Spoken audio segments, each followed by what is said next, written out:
In this lesson, we will be doing the train problem. This is the one that I love because it's so famous in movies. Whenever people complain about math, they're always like, who cares when the train leaves? So this one I think is kind of fun. But we're going to care when the train leaves. So, train A leaves the station going 64 kilometers per hour. 6 hours later, train B leaves the same station, traveling in the same direction at 84 miles per hour. Or, excuse me, kilometers per hour. How long does it take train B to catch train A? So, I'm thinking this seems like a distance equals rate times time problem, just like the other one we did before. So I'm going to set up a table for this, just like I did then. So I'm going to have train A, train B.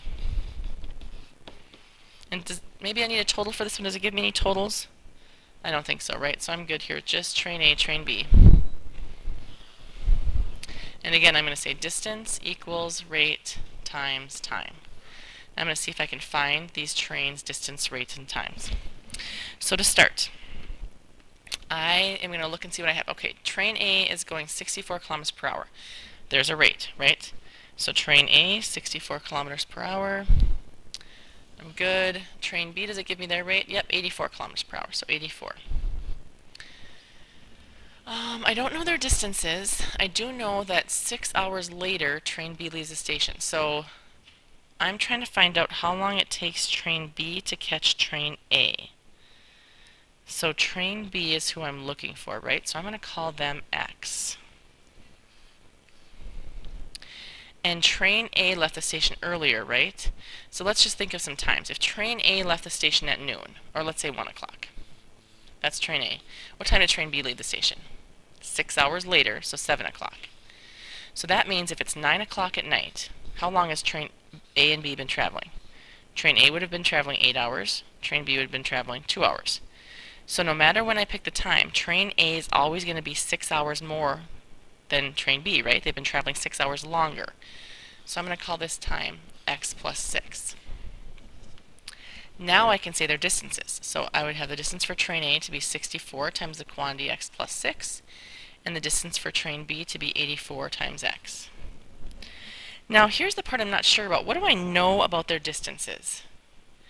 So let's think about this, and I have a really good way I could show this in class tomorrow. So if you don't understand this, you ask me about it, because we do a little bit of volunteers come up and do some train walking, and it kind of works out nicely. So if that's confusing to you, let me know later. But let's picture this, okay? Train A leaves the station, and it's traveling along, okay? You can make your chugga chugga choo choo sounds as you go. Now, it's been 6 hours. Train B is leaving the station. Are they going to catch train A? Well, I think so, because look at, train B is going faster than train A. So it's going to eventually catch them. I'm not saying how long, but I know eventually it's going to catch them.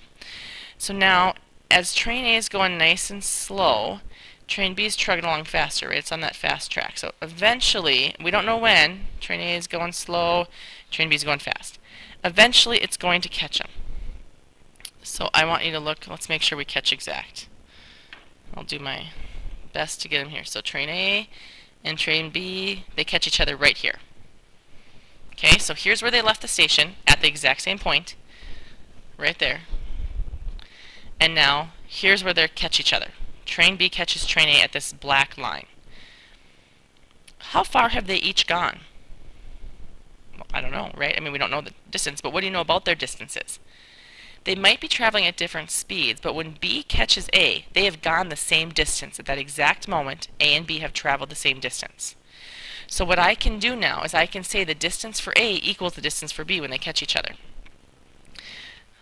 So I'm going to set up my equation as the distance for train A equals the distance for train B. So now as I solve this equation, I would distribute my 64.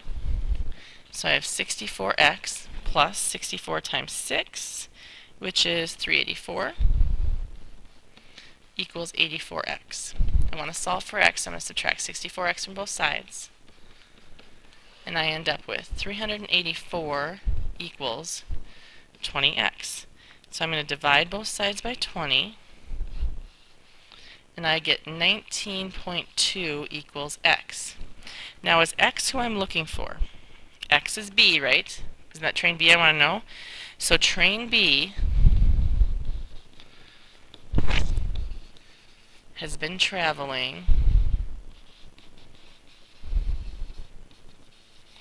19.2 hours when it catches train A.